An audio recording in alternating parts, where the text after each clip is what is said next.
Stanford University. In the hopes the film's running, Chris is probably one of the most brilliant people I know at NASA, and that's serious. I always give him a hard time, but that part's serious. He's been Mr. Mars, Dr. Titan, you know, you name it. He's really Dr. Astrobiology, and probably in many ways should be teaching this course instead of me. So it's a great pleasure to introduce him. I don't know exactly what he's going to talk about. I suspect it's going to involve some talk about terraforming Mars, but it really doesn't matter because I think you're going to enjoy whatever he has to say.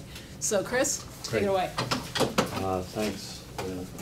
What I'm going to talk about is the future. Let me start with who I am, and I'm at NASA Ames. My email is dead easy, even I can remember it. Feel free to email me any follow-up or questions. Astrobiology and Society, the long view. I want to start by quoting what you see when you go to the astrobiology website, or sort of the definition of astrobiology. Astrobiology is a study of the origin, evolution, distribution, and future of life in the universe. I added underlined future and bold-faced it because you could probably guess that's what I want to talk about.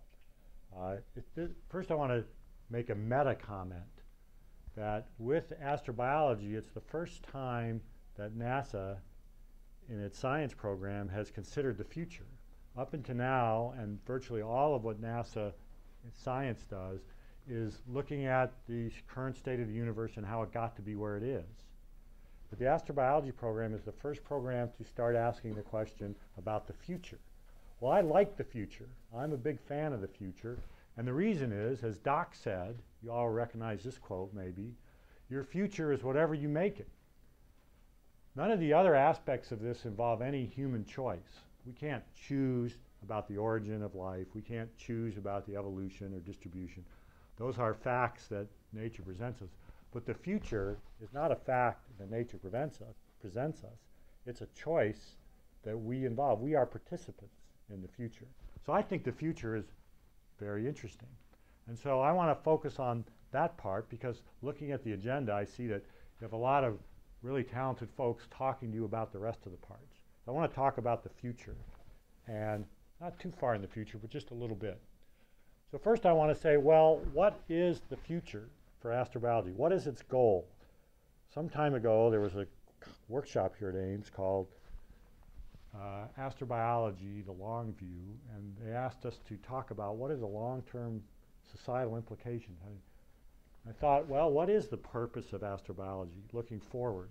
And I'm going to suggest this is the purpose. This is our goal. This is a suggestion. This is not NASA dogma or anything. This is my suggestion as to what the goal for astrobiology ought to be into the future. Ought to be, our goal is to enhance the richness and diversity of life in the universe. That's our job. Go forth and enhance the richness and diversity of life in the universe. Okay? If you think about it, what else is worth doing? Right? What else is there worth doing? You could pile stones on a big top and make a pyramid or other things, but they don't quite have lasting value. Enhance the richness and diversity of life in the universe. So I want to look at what are the implications. If we say that that is our goal, that's what we want to do, that's our job description, what does that imply right now? Well, it implies first is we need to search out other life forms. Seek out new life and new civilizations, maybe new civilizations, but new life at all. But not only seek them out, support them.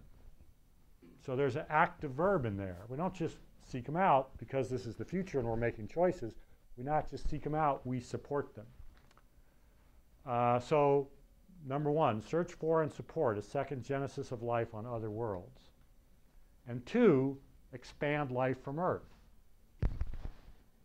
Okay, you may think that there's some tension between these two. If we expand life from Earth in a way that stomps out life on another planet, that's not a good thing. Right? So I want to explore these implications and talk about that, the crossroads between these two ideas. And I want to submit that this is not just distant future, that there's actually near-term implications from making these choices. Things that we're doing right now, I think should be done differently because we have a long-term goal to enhance the richness and diversity of life in the universe. So I'm on a mission. I have dark sunglasses and everything you need for a mission. I'm on a mission to change the way NASA does planetary protection, and I'll explain why. We are going to go search for a second Genesis. That's a near-term implication. But what we don't realize yet is that the way we do that has to be by biologically reversible exploration, which is not the current NASA plan, and I want to change that. We also want to determine if life from Earth can grow on Mars. That's not explicit in the NASA plan, it's sort of implicit. And finally, I think we want to determine if Mars can be restored to habitability. If we can bring it back to life, bring back that loving feeling that Mars once had. Okay, so in a sense, this picture encapsulates all these goals. And you see that the focus is on Mars, humans on Mars, life on Mars, and all that. Why is Mars so important? This is a quick review because you've all heard this from Janice Bishop and others. The possibility of life in the past. Did Mars have life? If it had life, was it a second Genesis? That's the key question. The key question is not, did Mars have life? The answer to that may be yes and may still not be very interesting. The question is, did Mars have a second Genesis? Life present. Can Mars support life? Is it a place where humans can live and work? We tend to assume that the answer to that is yes, but we don't know that. That's still a question. And finally, future. Can Mars have a biological future? Again, we don't know the answer to that. We'd like to know the answer to that. Now, the first thing that a reasonable person would say is, don't send humans, because humans will contaminate Mars before we have a chance to determine if it has life or its potential for life. That's a valid concern, and it's a concern that's not discussed. I don't know why it's not discussed. We ought to discuss it. There is a good answer to this question. It's a very important question. Well, let me start answering the question by telling you a story. The story starts July 4th, 1997, bacteria from the planet Earth first landed on Mars. They came unarmed and peaceful. They were, in fact, asleep. They were all dormant. Unfortunately, most of them died a horrible death by the Martian ultraviolet radiation. But not all of them. There were some survivors. They remained hidden in their spacecraft, dormant, waiting for better conditions. Eventually, in 1,000 years, the survivors will be killed by accumulated cosmic radiation. So, is this a disaster? Does this mean that we have contaminated Mars? Is this the end? Or is this the beginning? Is this the inoculum, the first bugs from Earth that are going to contaminate Mars? I don't know, but this is what happened when Pathfinder landed. Pathfinder was the first spacecraft sent to Mars that was not sterilized. Viking and all missions before Pathfinder were sterilized. Pathfinder was not, and all missions subsequent to Pathfinder were not sterilized. So this vehicle had about 100,000 bacteria on it, which sounds like a lot of bacteria, but it's actually quite clean in terms of bacterial concentrations. But we know for a fact that we have already contaminated Mars. Is this a big problem or is it not a big problem? Spirit and Rover each had 100,000 bacteria too. The Phoenix lander also had about 100,000 bacteria. Its arm, the arm was sterilized. It was inside this bioshield. The arm was sterilized because the arm dug down to the ice. So it was deemed necessary to sterilize the arm, but not sterilize the rest of the spacecraft, which is kind of a curious thing. We know where all the pieces of the Phoenix lander went, so we know where the contamination is. But most importantly, the contamination on Mars has not spread. And this is a way we have to think differently about Mars than on Earth. On Mars, there is this ultraviolet light that's incredibly biocidal, streaming down everywhere. The Martian environment is not suitable for growth of any life forms from Earth. Contamination from Earth survives on Mars only in dormant form, shielded inside the spacecraft, right? We could, in principle, remove all the contamination from Mars. We could reverse all the contamination we've done on Mars. On Earth, we tend to think of biological contamination as irreversible because the contamination grows. And I have a little story to illustrate that. This is a story of rabbits, two pairs of rabbits. We take 2 rabbits, we put them on a continent that starts with A, Australia, and then 10 years later, we decide that it wasn't a good idea and we want to take those rabbits back. It's very hard to do. 10 years later, to decontaminate the rabbits off Australia is exponentially hard. But now if we took 2 rabbits and put them on another continent that started with A, Antarctica, and 10 years later came back and decided we wanted to decontaminate it, we would find 2 dead rabbits not far from where we put them. Right? Because unlike Australia, Antarctica is not a continent that supports rabbits. It would still be rather difficult to find the dead rabbits and carry them off, but it would only be linearly difficult. The cost of decontamination would be linearly related to the cost of contamination, whereas in Australia, the cost is exponentially related. This is sort of, for those of you that are mathematically inclined, think of exponentially hard problems, NP problems, versus linearly solvable problems. The same thing, biological equivalent here. Mars is like Antarctica. Our contamination to date is linear, which means we can undo it. So why do we want to worry about that? We want to worry about that because we're searching for life on Mars. There's 3 possibilities. There was never life on Mars. Okay, then who cares about contaminating it? It was never alive. It has life that's related to us, common ancestor. Well, they're our cousins. We just move right in. Not a problem. But what we really would like to find on Mars is a second genesis. They're not our cousins. They are a different type of life, unrelated to Earth life. Then, that's the interesting case, and that's the case in which we should be worried about contaminating Mars, because we've contaminated a planet that has a life form that's different from ours with our life form. And how do we know our life form? We have an operational definition of who we are. We know who we are. We are all organisms on this tree. This is the stamp of Earth. If you are on this tree, you are life from Earth. Right? Now, most of you guys are here. Eukaryotes, animals, bacteria, archaea, common ancestor. All life we found on Earth is on this tree. So an alien, by definition, shown here schematically, is an organism that is not on this tree. A second genesis of life represents an organism that doesn't map on this tree. So we have a precise definition and an operational definition for recognizing aliens. So it's interesting, whenever I'm on a long plane flight, the person next to me says, well, what do you do? I say, well, I work for NASA and I'm interested in recognizing aliens. And they stop talking to me and I get the rest of the flight in peace and quiet. So we know what we're looking for. We're looking for aliens not on this tree of life. If we go to Mars and find a second genesis there, we find that there's organisms on Mars that are not on our tree of life. Why should we care? Well, if you remember my very first slide, we want to enhance the richness and diversity of life in the universe. Right? That's what this says. We should preserve a second genesis for fundamental ethical principles related to the value of life and the value of diversity in life.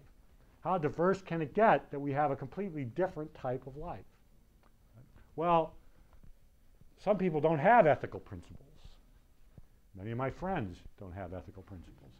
So it's useful to appeal to other reasons for doing things besides ethical principles. And I think another reason to preserve a second genesis is the utilitarian benefit that comes from direct study of a second genesis. If you go back a slide, just think, everything we know about medicine, everything we know about agriculture, everything we know about pest control, everything we know about tasty ice cream and food is all based on studying one type of life. Right? It would be like doing all of astrophysics with only studying the sun. Right? Now, if we found another example of life, we would now have another source of data to compare and contrast, and we might learn enormous things about the nature of life. My favorite example, people say, well, what could we learn? What are we going to learn? My favorite example is something that may represent a problem that is best solved when we can look at life on Earth as one of a class of examples rather than the only example we have, is the question of why are all pathogenic bacteria in this domain and none in this domain? Nobody knows. So there are questions that have enormous practical benefit that might be elucidated if we have another example of life. So there are utilitarian benefits from preserving and understanding diversity, just like the same arguments people use for preserving diversity in ecosystems on Earth. There are real benefits that would come from studying diversity at the next higher level of life forms itself. And finally, restoring life and a biosphere to a dead world is just a good thing to do. It'd be something to add on our resume. Right? We meet our first extraterrestrials. They say, what have you been doing? Our answer could be, well, we went to Mars, we found the neighbors, and we killed them. That doesn't look good. Or we went to Mars, we found the neighbors, they weren't doing good, we helped them. Which looks better on your resume? So I think restoring life to a dead world is a worthy goal for spacefaring people, which is what I want us to be, the spacefaring people. So this gives us something to do. It all goes back to the goal, enhance the richness and diversity of life in the universe. That's our job. We are the only species capable of understanding that job that we know of and implementing it. So let's do it. Okay, I want to emphasize a little more this argument that about microbes. Should microbes have standing? This is a direct play on Christopher Stone's book, Should Trees Have Standing? Should microbes have standing? Well, no. Obviously, you kill them all the time. You brush your teeth, you wash your hands, and I recommend you continue doing so. Right? We kill microbes. In the list of moral patents, they are at the bottom. Where cuddly polar bears are at the top, the bottom are microbes. We don't pay any attention to them. So they have virtually no moral standing. But what if those microbes are the only representatives of a second genesis of life, of a different type of life? So we have microbes on Earth, we don't care about them. They are given no rights or prerogatives at all. But if we go to Mars and find microbes, and they are related to us, then they're in the same bottom of the barrel moral category. But if they're not related to us, and those microbes are the only example of another type of life, then I want to argue in the next slide that they do have high moral standing. So let me give you my argument for that. How do we assign moral status? Well, there's two types of moral entities. There's moral agents and moral patents. Moral agents are us. We are self-assigned and unitary. Okay, we are all moral agents. We assign ourselves that role. Moral status, and it's unitary in that there is no distinction between moral agency. Someone is not more of a moral agent than someone else. They're all at the same level. We're all, phrased another way, equally culpable or equally responsible for our actions. Moral status is a more variable thing. Some organisms have high moral status and some organisms have low moral status. It is not a fixed unitary property. And we assign it based on three categories historically. Pain, that was the old Bentham and the argument of pain as the argument for establishing moral status. Don't harm creatures that can feel pain. And there's some compelling logic to that. Another alternate view is complex behavior and communication.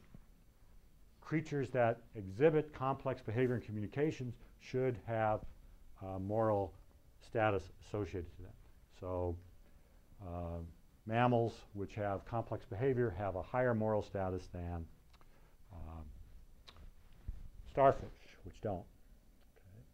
Okay. A third one, which is not often discussed but is there, is merely being a member of a set is a way to have moral status. For example, human beings that are not rational are not considered moral agents, but they still have the moral status as rational human beings. It is still against the law to kill someone who's not a moral agent, although it would not be against the law.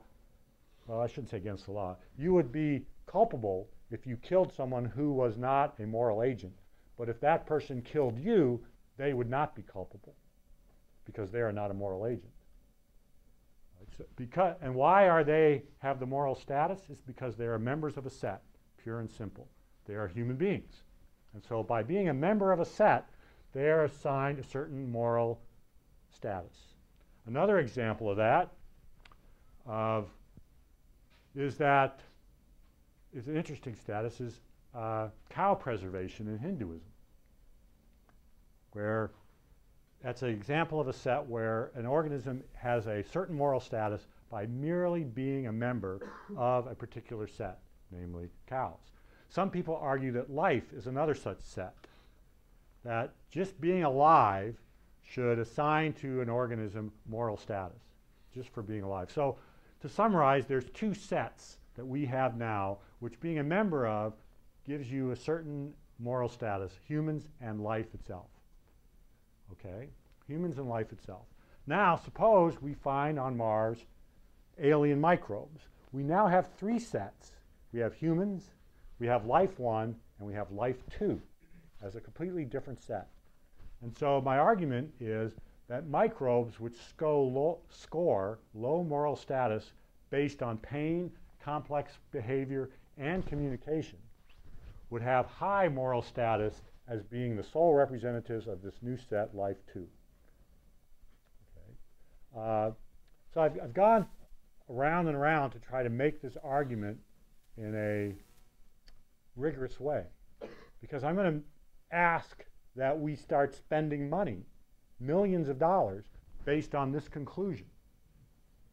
I'm going to be asking NASA to spend millions of dollars to do things to spacecraft based on the conclusion that we're searching for a second genesis of life, and members of that set, even if they're microscopic, would have high moral status.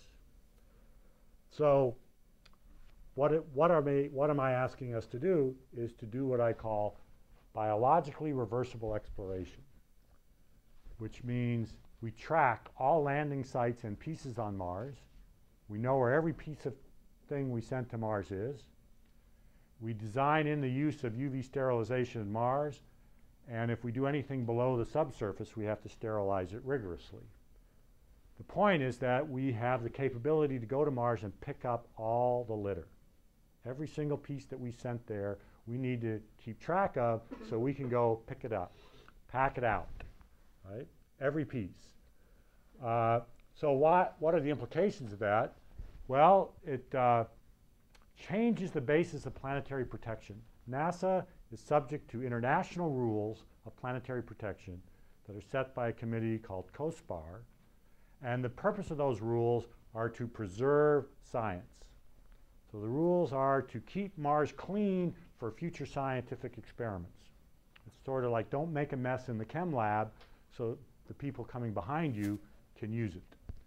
That's the point of the current planetary protection. I'm saying to change that to one that's rooted in this concept of biological reversibility. And the reason we want to have biological reversibility is in case there's a possibility of a second genesis.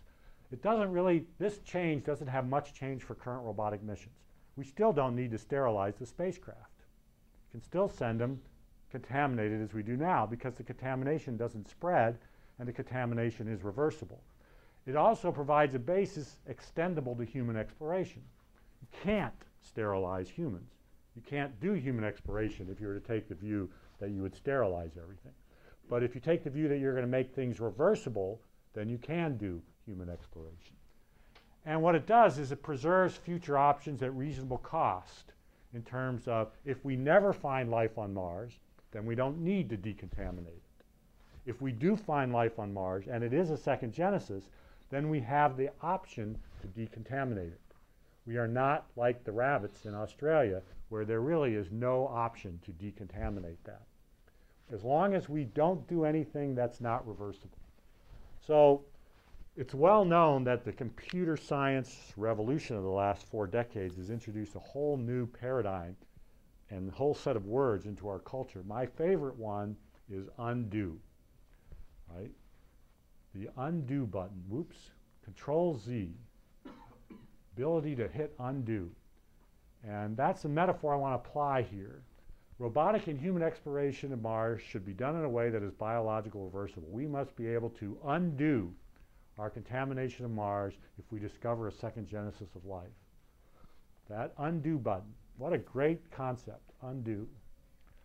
I wish there was a little bubble that appeared over my head every time I was going to do something that could not be undone. Do you really want to do that? That action cannot be undone. Nope, I will choose not to. So let me stop there because I'm going to change now from establishing principles to trying to advance biological diversity and richness within those principles. The principle is exploring Mars in a way that's biologically reversible. This is biologically reversible. We can still send plants there. It is not necessary to quarantine Mars or sterilize all spacecraft. In fact, I want to send the plant there. A great book, it's actually a short story, A Rose for Ecclesiastes by Roger Zelazny.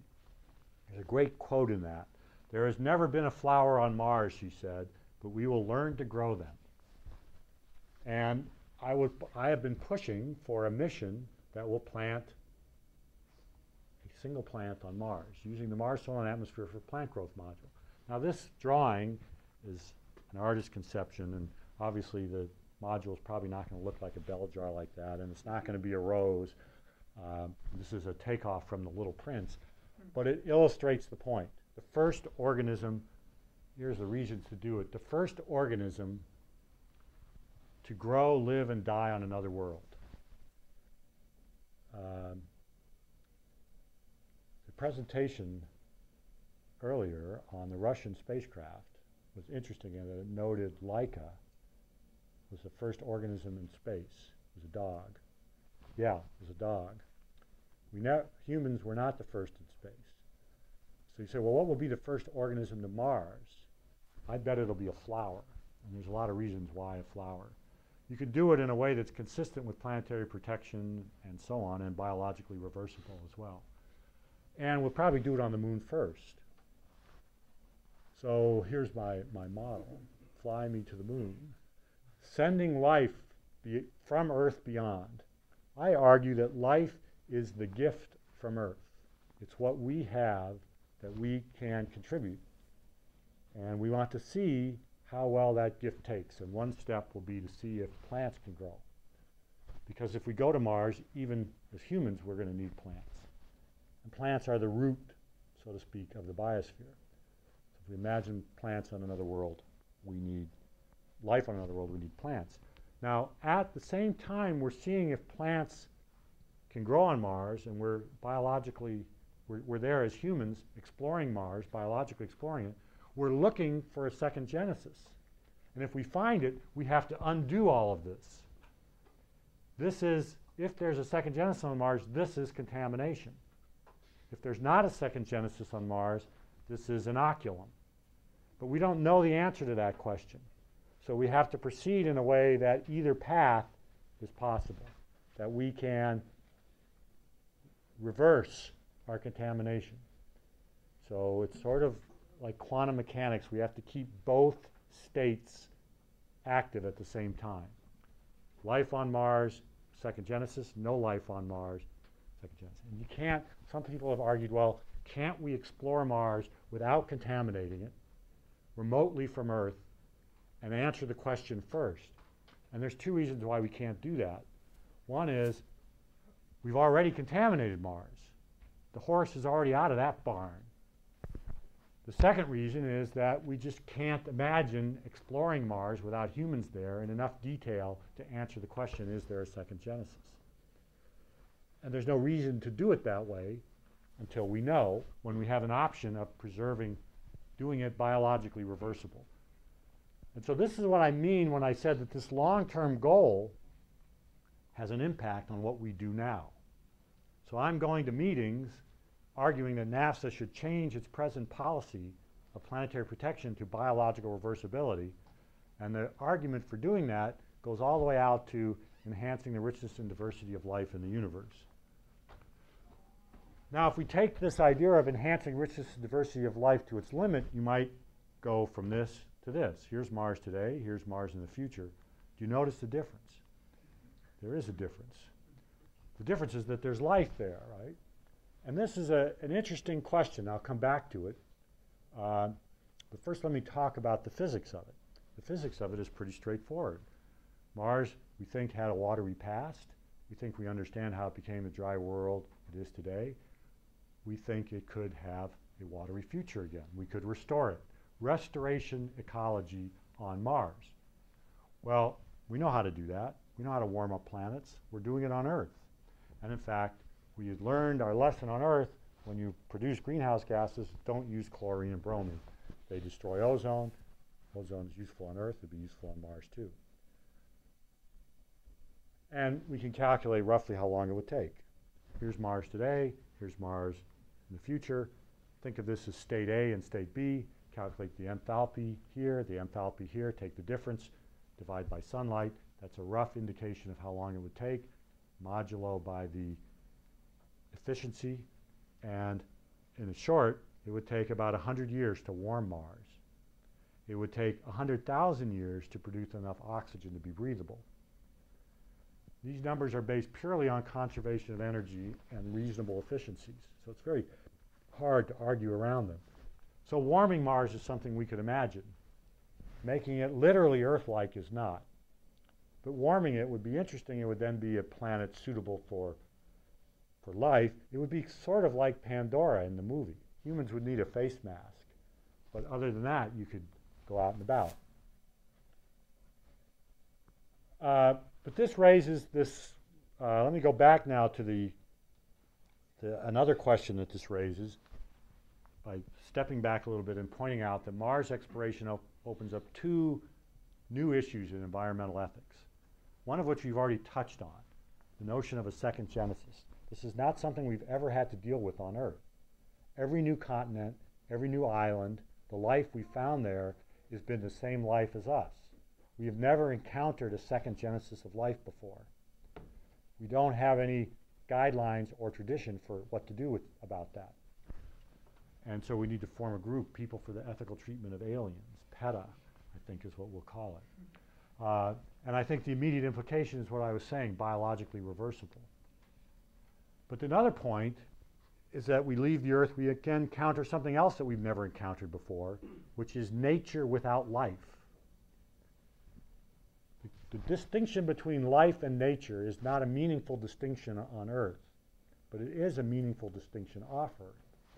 Right? I want to explore that, and that goes back to these images: nature, life. On Earth, there is no picture like this. On Mars, we have a clear choice between two images, nature and life. And on Earth, life equals nature. There's no meaningful distinction. And if you look back in the environmental ethics literature, for example, to Aldo Leopold's classic land ethic, arguably the founding principle of at least Western environmental ethics, a thing is right when it tends to preserve the integrity, stability, and beauty of the biotic community. It is wrong if it tends to do otherwise. In the San County Almanac, 1949. Well, on Earth, we know what that means. It's not ambiguous at all. On Earth, the system of nature is a system of biology. We use the words interchangeably. When people say, have a respect for nature, they're really saying, have a respect for life. Or when they say, preserve nature, they're really saying, preserve life. On Earth, there is no distinction. But on Mars, there is no biotic community. Nature is lifeless. In fact, when we leave the Earth, we have yet to discover any other place where nature equals life. The distinction is important. And on Earth, if you go read books on environmental ethics, there is no distinction made. We have to pull that apart. So do we preserve nature on Mars, or do we value life on Mars? It's a difference.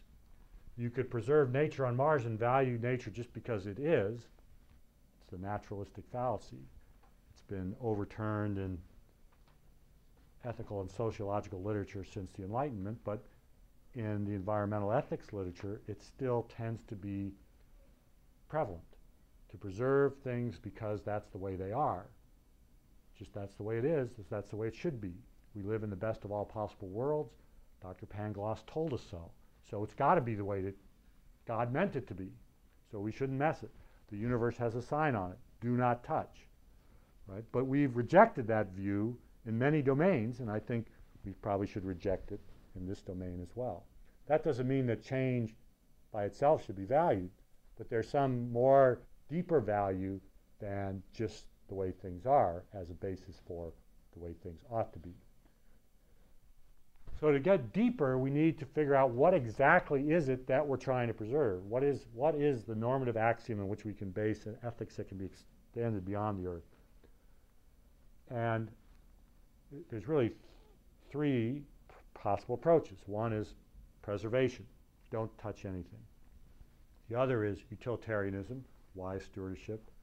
The other, which is a more recent one, is this notion of intrinsic worth, that some things are worth having or doing intrinsically. Now, up to now, intrinsic worth has been the sole province of religion. But now, it's in an interesting development, environmental ethics is encroaching into that domain of intrinsic worth. The notion that some things are worth doing, some thoughts are worth thinking intrinsically, not because you benefit from it, not because your family benefits or your friends benefit, but they are intrinsically good things.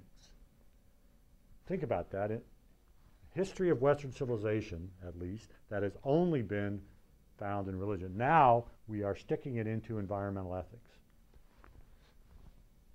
And the first representation of this is what was called deep ecology, which was the notion that the well-being of human, as laid out in this seminal essay by Arne Naess.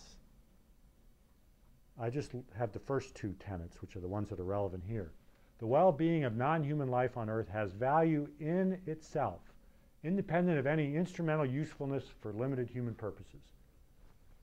So that life becomes an intrinsically valuable thing, not valuable because it provides us with oxygen or clean water, or because it's an interesting place to do recreation, or because it's beautiful. Those are all limited human purposes, but it has intrinsic value. Richness and diversity in life contributes to this value and is a further value in itself. Hence, my goal for astrobiology: enhance the richness and diversity of life in the universe, accepting that what's of value in this universe is life. Now, this was written with Earth in mind, right? These people lived all of their life on Earth, and they're just thinking about Earth.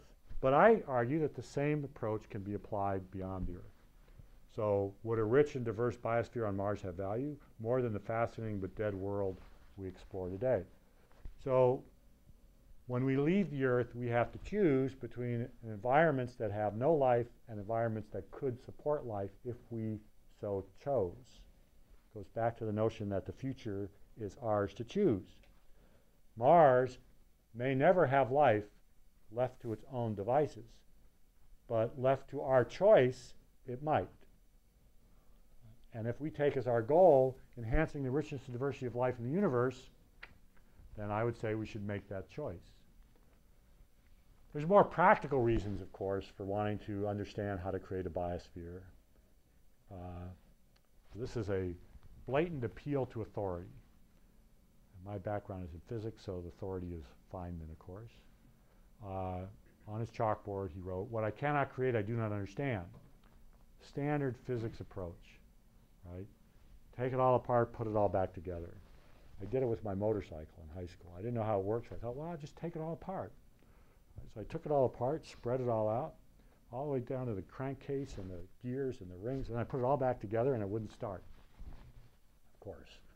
But I had learned about how it worked enough that I could fix it. So what is it that we're trying to understand? Well, obviously, we need to understand the Earth, our biosphere.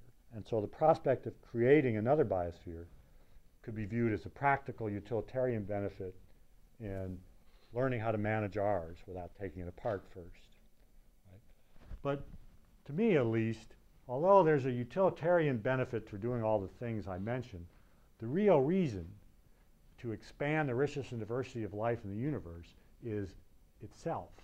There is no reason. It is the value. We decide that life is what is of value, that what is of value and meaning in this universe is life, and so we set to expand the richness and diversity of that phenomenon. It's a pure, naked value decision. We take it as first principles that what is of value is life, and we will expand the richness. And I argue that that's what astrobiology is really all about, particularly the part of it that is the future. And this is my subtle clue that it's the end of the talk, and we have time for questions.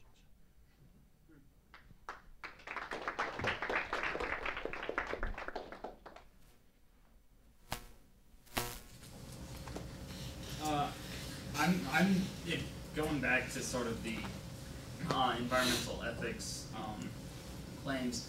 Sort of, how do you reason intrinsic worth in all existence, even that beyond what is value to human beings? That's a good question.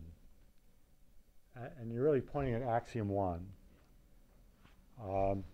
Some people would argue that worth, and it goes back to this notion of moral agents and moral status.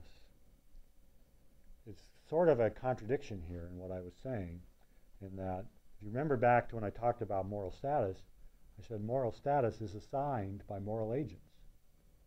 And we are the only moral agents. So we give everything value. So how can we give something value independent of our own perspective? How can something have intrinsic value if all value and status is assigned by us? And that's a level of philosophy I don't understand, so I can't answer that. But my intuition is that there is an answer to that, that is sort of a Gödel-like paradox, but that those paradoxes may prevent some sort of logical consistency, but they don't prevent the clear direction of what we should do.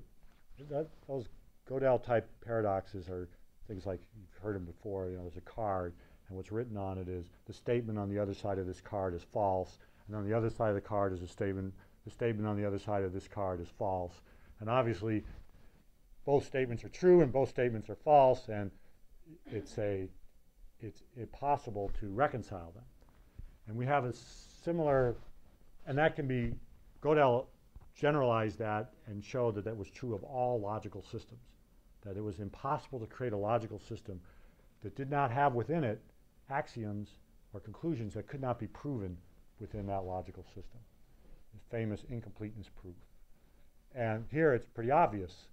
There's a logical difficulty here in that we are assigning intrinsic worth that is independent of human value systems, but it's the humans that are assigning the intrinsic worth. And I don't know how to answer that. You go back to why you want to send flowering plants to Mars. Why not like cyanobacteria or? Oh, why flowers first? Let's go back to the flowers. First, scientifically, a flower is much more useful than a bacteria because it does an organism-level test of soil biohazard radiation and Martian gravity. Plants have structure. They respond to gravity. Bacteria don't. So if we want to understand whether Mars could be a long-term home for humans, a flower is a lot more useful to us than a bacteria in terms of its ability to grow there or not. It's also what we're going to use in plant-based life support systems. So that's useful. They're also cute. Flowers to Mars, right? Helps diffuse back contamination issues for sample returning human missions. If flowers can grow, we're much more likely to believe that there isn't something toxic in the soil to humans. Whereas bacteria, that's a much harder extrapolation. And finally, in that sense, it's a biological precursor to human. Planetary protection, it's a lot easier to grow a flower in a way that's sealed than bacteria. You can, one of the reasons for choosing a flower is you can prepare bacteria-free cells or seeds and grow a plant completely free of any associated bacteria, a true azenic culture. You can't do that with animals. You certainly can't do it with humans. And with bacteria, obviously you can't do it. You've got a bacteria. And bacteria are the thing that's hard to control. Whereas if you've got a chamber and all that's in it is plant seeds and there's no bacteria at all, that's the easiest way to be consistent with the planetary protection guidelines. You can, in a sense, in a real sense, sterilize it. So for all those reasons, we originally considered bacteria, but for all those reasons quickly went to plants as the best first organism for a mission like this, which is why I argue that the first Earthling to live and grow and most importantly die on Mars will be a plant. I prefer a rose. My European colleagues from the Netherlands want a tulip. But you talk to any real botanist and they want Arabidopsis. But they'll probably win in the end, of course, because that's the scientific choice. Other questions? Any questions? I think I understand your rationale for this biological reversibility principle being kind of leading guide for us. And I guess my question was, for Mars, it's most likely it won't be an advanced life form if we find any. But I'm just thinking, like, you're saying we can start these human bases, but at all times we have to make sure we can always reverse what we've done so far. So if we find a lower life form and we make sure that it can proliferate or maybe let it grow, evolve, do we have any guides for sort of when it's enough? Like, do we wait till there are equals? I mean, are we ever able to? Can we interact with them, or what do we do? Let me outline what I imagine a scenario. We continue to send spacecraft to Mars that contaminate it. So we have a bunch of places on Mars with localized, contained, but contaminated spacecraft parts. We establish a human base, a research base like this, and we have local contamination there. Then somebody finds in an ice core frozen but still viable remains of a Martian life, and it's determined to be a second genesis. What I would then argue is we then pull out the base, go collect all the pieces of metal and take them to the Smithsonian, remove all human artifacts from Mars, or else sterilize them in place, and hence remove all Earth bacteria, Earth organisms from Mars, and then warm up the planet, allowing the Martian life form to spread.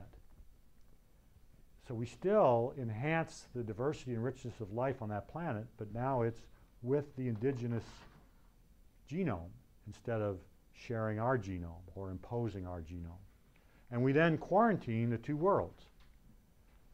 People have argued, well, that's pointless because we know that Earth and Mars exchange meteorites. So won't that just cause a natural contamination? Yes, in the past, Earth and Mars have exchanged meteorites, but we're going to put an end to that. We don't want giant rocks hitting the Earth anymore, and we're going to stop those giant rocks from hitting Mars. That's the wonderful thing about the future. We can make choices that change it from the past.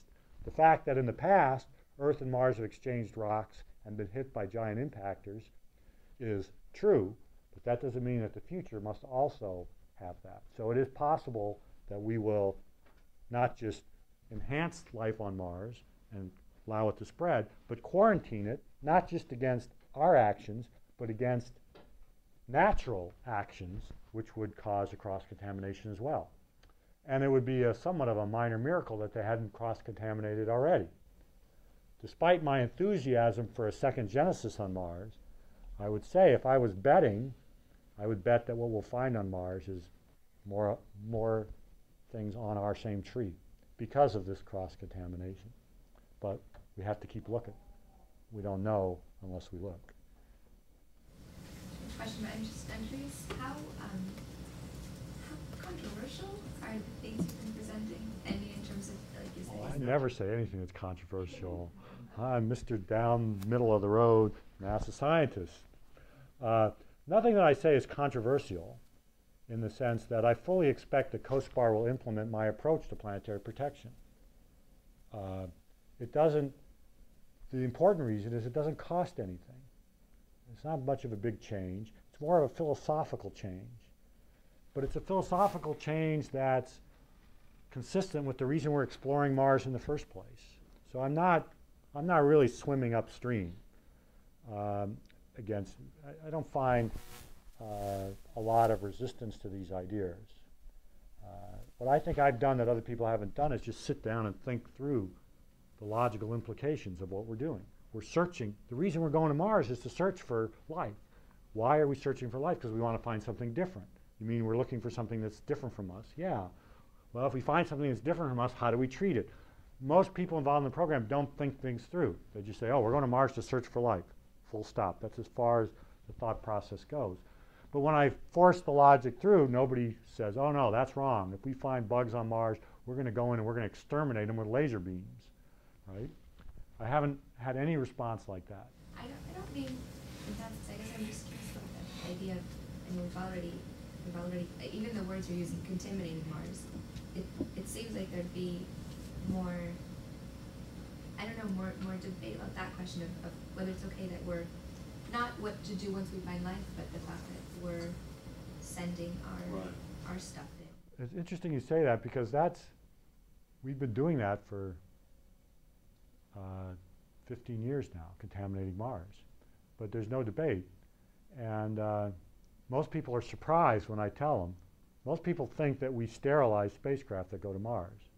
And so I have to tell them that we're not sterilizing spacecraft and that we stopped doing it in 1997. So I over-dramatize that a little bit to get that point across, because most people are surprised. They think, oh, I thought NASA sterilized it. That's because if you look at the press releases that come out of NASA, the propaganda from JPL and from headquarters, they imply that we're sterilizing it without actually saying it. They say, these spacecraft were assembled in an ultra-clean room to minimize contamination to Mars, or to prevent contamination to Mars. They say that, but in fact, they're not sterilized. They are assembled in a clean room, and they have limits on how many bacteria they can carry. And the implication is that they're sterile, but they're not. So it's sort of, it's the way they've been spinning it over the years. And that's not me. It's not that people say, yes, they are sterilized, and that idiot McKay is saying that they're not. This is well acknowledged that they're not sterilized. NASA is fully consistent with international rules on planetary protection. NASA does not set the rules. COSPAR sets the rules. NASA is obligated by treaty to follow the rules. So that is law in the United States. It's not a choice. NASA doesn't have a choice to follow the planetary protection rules. It's set by the Moon Treaty. The United States is a signatory, and under our constitutional system, international laws are applicable laws. So NASA has no choice. Why was sterilization stopped? It's too expensive? Well, it was expensive, but that's not the rationale. The rationale was we went to Mars with Viking to search for life. We found that there was no life. That was our interpretation at the time. And we found an environment that didn't support life. And I agree, the UV environment on Mars is intensely biocidal. Nothing from Earth can survive there. There's no way for life to grow or reproduce on Mars, anywhere on the surface now. And so they reasonably concluded, well, why bother spending the extra $10 million, $20 million to sterilize spacecraft when you're going to a place that can't be contaminated anyway? And the only thing that survives is stuff still inside the spacecraft, and that doesn't have any implications for future missions. And remember, the basis of planetary protection policy, as defined by COSPAR, is to preserve Mars for future scientific investigations. So if there's contamination inside your spacecraft, unless a subsequent mission comes and searches for life inside your spacecraft, your contamination isn't going to affect their scientific investigation. So there's no need for it. So working within the framework of their principles, preserving scientific investigations, what they're doing makes sense. For me, it's okay because it's not contamination isn't spreading, but I want to emphasize reversibility, because if we find indigenous life on Mars, I want to change Mars. I want to warm up Mars and have that indigenous life spread. Well, if I'm warming up Mars and the rivers are flowing and the rain is coming and there's a spacecraft there from Earth with Earth bugs in it, that spacecraft is going to get floated down the river and break open, and those bugs are going to grow. So the contamination is only a problem if you have a vision of Mars that may involve a more wet, warm, indigenous population growing, right? And so I want to be able to track that contamination so that if we ever have the choice to bring Mars back to life with its own genome, we know where all the contamination is so we can get rid of it. That's when it becomes a real problem. And it's a real problem for about 1,000 years. The stuff inside that spacecraft eventually does get killed by galactic cosmic rays, but that takes thousands of years. So from a human point of view, that's way, way, way in the future. Question in the back. So you were saying that it's bad, obviously, to contaminate life on Mars if it's from the second Genesis. But isn't it also bad to contaminate it if it's like originally from Earth but has evolved separately on Earth? Well, that's a good question, and I don't know the answer to that. That is model specific. Let's go back to the tree of life, because if we go to Mars and we find there's life there and it's on our tree, then where exactly it is on our tree is important to answering your question. Like, how can you move into your cousins? Maybe you would move into your immediate cousins, but not your distant cousins, right? So I don't know. If Martian life just turns out to be another branch somewhere around here, then what the heck? Move in. They'll eat us, we'll eat them. They may even be within a domain. Martian life may be, in the bacteria or something. Or it may be that we find, in fact, that we trace back to a deeper root, to a common ancestor. And so it becomes hard to reach a general conclusion about what to do about that case. I don't know the answer. We would want to study it and think deeply about it. So right now, I tend to just divide it into two extremes. They're like us, or they're not like us. But you're right, within the they're like us, there may be some subsets where we're more careful about what we do and what we don't do. I'm sorry, I have to jump in and follow up on that, because I do find it very interesting if they're another branch of Earth life. I mean, if Darwin was interested in finches that had only been separated by, a million years or so, Yeah. it's obviously going to be very interesting to a biologist to look at a life form that's evolved under very different conditions for potentially billions of years. Agreed. So. I'm not saying it's without scientific interest. Even if it's trivially on our same tree, it's going to be scientifically interesting. And finding life on Mars, even if it's part of our life, will certainly be a paper in Science. Oh, I mean, yeah. it's going to be interesting. Yeah. It's going to be interesting, but it's not the fundamental ethical challenging problem of finding a second genesis. That's like finding organisms in the deep sea vents. Very interesting community, very unusual. We want to study it, write a lot of scientific papers about it, but it's just on our tree. There's nothing, it's not a fundamental revision of our principles of environmental ethics, or a fundamental challenge to our approach, that it doesn't test us the way finding a second genesis tests us. Are there any missions planning on sending insects to space? I mean, like, cockroaches are relatively radiation resistant. They multiply. To space, yes. To space, there's been lots of missions with all sorts of animals just into low Earth orbit as station. But in terms of sending anything to the Moon or Mars, nothing has actually, no missions beyond Earth orbit have purposefully carried organisms as part of a scientific experiment to the Moon or Mars. The first such mission will be a Russian mission. Hooray for the Russians. They, although it's an American payload, the Phobos Grunt mission, which is planned to launch in a couple years, where a couple ranges from 2 to 10 depending on who you talk to, is a sample return mission to Phobos. Grunt is the Russian word for soil or something. Yeah, you have a much better accent than I do.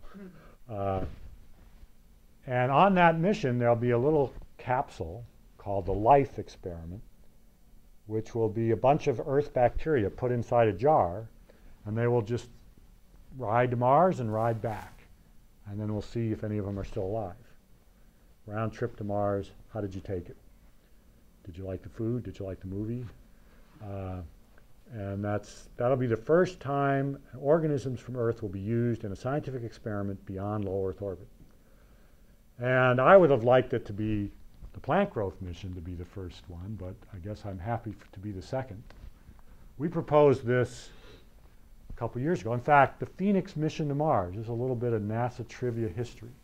The Phoenix mission that landed in the polar regions of Mars started out its conceptual life as this mission. It was called Amoeba. And I forgot what the acronym stood for. I came up with the name first and then fit the acronym to it. And its main payload was a plant growth module. But through a variety of negotiations and issues and JPL stomping on Ames and so on, it lost the plant growth module. But I'd like to fly it. That's my... Has it been experimentally confirmed that you can grow a plant without other bacteria on it? Oh yeah, you can grow plants in bacteria-free culture. That's... You don't need the soil? You need soil, but you don't need bacteria in the soil. You can... A tulip has everything it needs to grow in the pod. You can grow it on a sheet of stainless steel, and it'll just grow. So that's not the hard part. The hard part is storing the tulip for 6 months and then deploying it and growing it and watching it grow and so on. That's the hard part. While we have Chris here, oh, okay, go ahead, Lucy. Oh, I was just wondering, is any of the research on the effect of climate change on Earth on biodiversity, like, is that affecting how you're thinking about the possibility of like making a climate like Mars eventually having? In fact, that's a really good point, and I view it the other way around. We were doing climate change on Mars long before it became a topic of interest on Earth. And we were also doing geoengineering on Mars, at least studies of geoengineering on Mars, long before it became a topic of interest on Earth. So in some sense, geoengineering started off on Mars, and now it's being considered seriously on Earth. So what do I do each day? I don't actually spend much time thinking about environmental ethics. You know, that's a minor part of my day-to-day job. But a major part of it is going to environments on Earth that are Mars-like. Atacama Desert, the polar regions, the dry valleys of Antarctica, the Sahara, very dry and very cold and dry places. And we've been doing that for about 20 years, putting in environmental data loggers to record the environments in these places. And most of these places are places where nobody had any scientific interest in because there was nothing there, which is precisely why we were interested in them, was because there was nothing there. And now it turns out that these places are probably the first ecosystems to respond to global warming. Deserts and polar regions are going to be the first ecosystems to respond to global warming. And so the data that we've been collecting purely motivated by Mars research now has a lot of applicability in understanding the response of these ecosystems to global warming. For example, in the Antarctic dry valleys, the weather station network in the Ecological Research Network was established by me and Gary Clow in 1986 as a Mars analog research. We put the first year-round environmental monitoring station in the dry valleys because it was a model for Mars. At the time, the National Science Foundation didn't give a hoot about year-round environmental monitoring station. But we cared about it because we want to understand this ecosystem as Mars analog. Well, now, of course, we're using that data from those stations to say things about comparing Antarctic global warming to Arctic global warming. So that's kind of cool. There's a certain new relevancy about our research, which I guess is okay, but I kind of like doing research that's completely irrelevant to the pressing issues of the day. Can you envision a time when you would just sort of abandon second genesis research and try to heat up the planet and send bacteria and plants and just try to grow it anyways and see how that would evolve? You would do that if you determined, after a lot of research, that there was no second genesis. So we go to Mars, we search and search and search, and if we don't find anybody, then go for it. Plant life, spread life. And unfortunately, I think that's the most likely scenario. But I don't rule it out, and I think we have an obligation to look to see if there's a second genesis. It might not even be alive. It might be frozen and dormant. It might not even be viable. We may have to reconstruct it. It may be like the pieces of a puzzle disassembled, and we may have to reconstruct it. But if the genome is there, then it has life, right? Even if the genome has been disassembled. Right? So yeah, I can imagine it. So just as a hypothetical to imagine the costs, because that's the other way we talk about value. I mean, nobody's going to clean it up in the way that you would want to. So if in 100 years they finally discover, oh my God, there is some, the cost of cleaning it up might be more than actually getting the stuff there in the first place. On Mars? Yeah. Well, the cost of cleaning it up will always scale with the amount of money you spent exploring.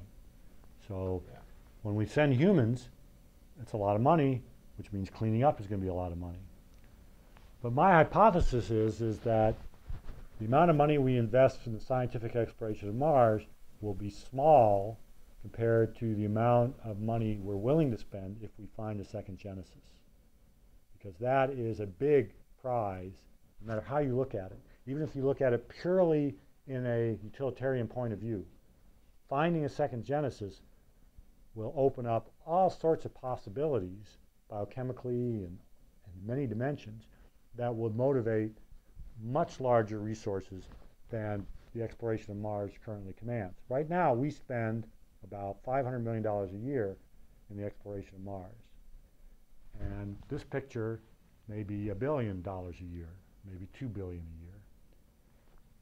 a year.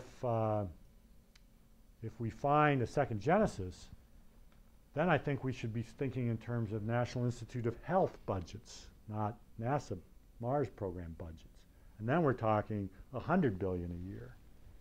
We're talking the exploration of Mars moves from the scientific curiosity category to the potential medical and health benefits category.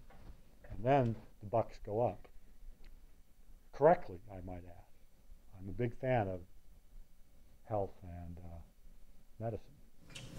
So while Chris is here, you've seen pictures of him diving in the Antarctic. If you want to ask questions about, for example, what it's like to do field work. Water was cold. Yeah. I had 0 degrees. You know, on the poles or future missions to Europa and Titan, he's much more in tune to those things than I am. So if I can ask one more question about this before.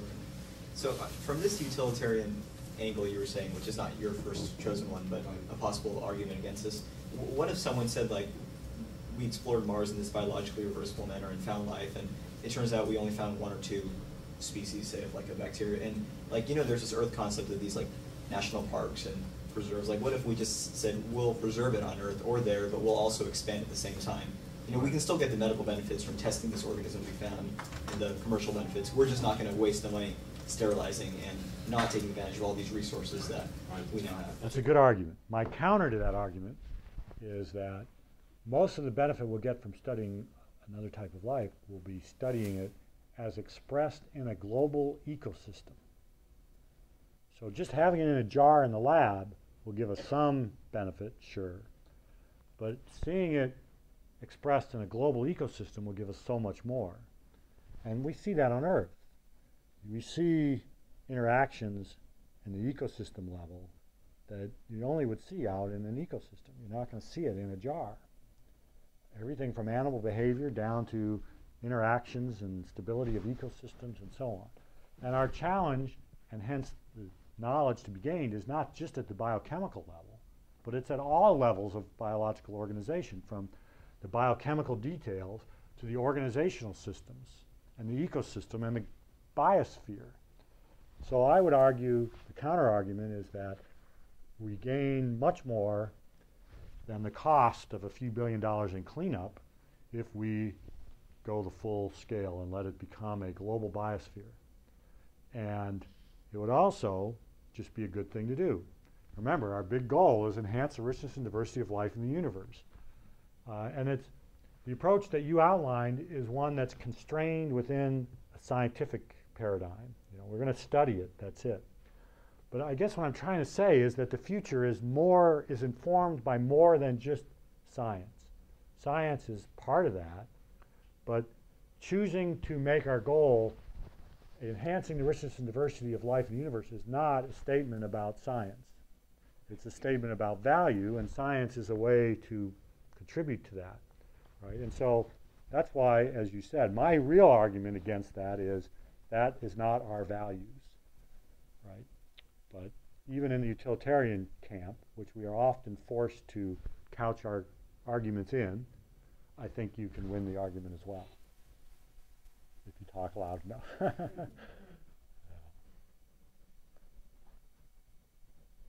Okay. Did you do anything with Lake Vostok in Antarctica? Lake Vostok is a very interesting lake. Vostok is the Russian word for east, as I recall. And it's a very curious history. The Russians, when the U.S., let me even back up, Cold War, remember that? International Geophysical Year, everyone's racing to set up bases in Antarctica. The United States sets up its base at South Pole. we were the first ones to South Pole. So the Russians set up their base at the geomagnetic South Pole. We are at the geographical South Pole. They are at the geomagnetic South Pole, which is the center of the auroral arc. That's what the geomagnetic South Pole is. So if you're looking at the Earth from space and looking at the aurora would form a circle, but that circle wouldn't be around the South Pole, it'd be around the Vostok station. So the Russians picked their base, and scientifically it's a more interesting place than the geographical South Pole. So they picked their base at the geomagnetic South Pole and said, this is a better base than your base. And then they started drilling down into the ice there to get a climate record. And they had gotten several kilometers down when they realized that there was a huge lake underneath their base. And the base was named Vostok. The lake is named Lake Vostok. They stopped drilling. And we don't really know much about the lake because we don't have samples from the lake. It's underneath 4 kilometers of ice. But there's a lot of interest in drilling into that lake and getting such a sample. The lakes that we study, that I've studied, and the lakes that I've done research in and been in are in the coastal regions, and they are in the dry valleys, and those lakes have much thinner ice covers. They're about 4 meters thick, about twice as thick as I am tall. I'm 2 meters tall. These lakes are 4 meters. So think of me standing on my head, and that's the thickness of the ice. And there, the lakes are fairly easy to get in. We can drill a hole, melt a hole, and then go in and take samples. We find some pretty amazing things in these lakes. But they're very different than Lake Vostok. And no one has yet entered Lake Vostok. We don't even know what it's like in the water. We don't know if it's salty. We don't know if there's life in it. We don't know what the concentration of gases are. A few years ago, the Russians announced that they were going to drill in the lake. To heck with, so 10 years ago, there was all this decision to drill in the lake, and we were going to form an international plan and do it right, whatever that was. And that never happened. So the Russians said, oh, to hell with this. We're just going to drill in the lake. And they had a very clever plan for how to do it. And that is, they were going to drill down into the lake with a drill rig that was under pressurized, so that when they hit the lake, the water in the lake would surge up into the drill hole a couple hundred feet and then stop. And then they would stop the drill, let that water freeze, and then drill down into that frozen lake water to get their sample. So nothing goes in the lake, the flow is all up and out, and they get a sample. And as far as I understand, they're still trying to do that. So who knows? We might find out what is in that lake. We have no idea. And I've done research on the lake.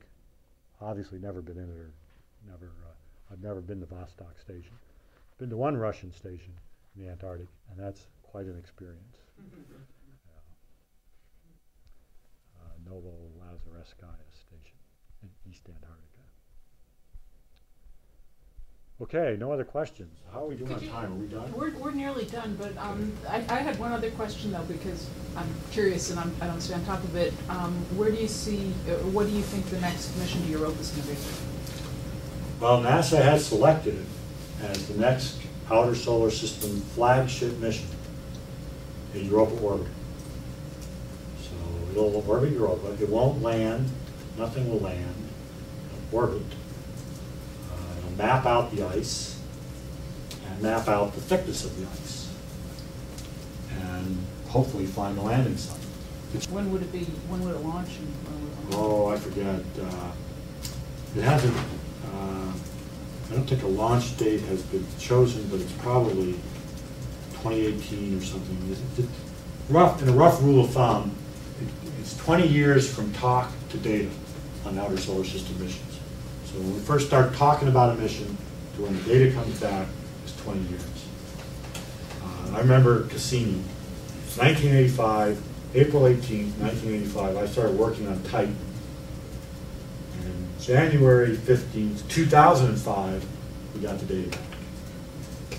So yeah, roughly 20 years. So take last year when they chose the Europa mission, and add 15 years if you're an optimist. The challenge with that mission is that Europa is within Jupiter's magnetosphere, very, very high radiation levels. we have no electronics that can survive the expected radiation dose of this mission by a factor of about 5. So the engineers at JPL will confidently stand up in front of committees on which I've been sitting and say, don't worry, we have everything under control. And we would like to believe them. But that could be a potential showstopper with very high radiation around the Earth. If you had radio eyes and you looked at night, Jupiter would be brighter than the sun. It would just be glowing in the radio because of all this radiation trapped in the Jovian magnetic field. Jupiter is the hot spot. In fact, that was how radio astronomy started. Jansky noted that there was some radio interference that tracked the sky. It was Jupiter, glowing brightly. And it's because it's got such a huge magnetic field and lots of radiation trapped in it. It's like the Earth's Van Allen belts, only much, much, much stronger. And the radiation would be lethal for humans in very, very short time. I don't know exactly, but I think it's on the order of seconds. And even for equipment, our military hardened, radiation hard electronics is designed for 1 megarad. And the expected dose is between 3 and 5 megarads. So it's a tough problem. Well, let's thank Chris again.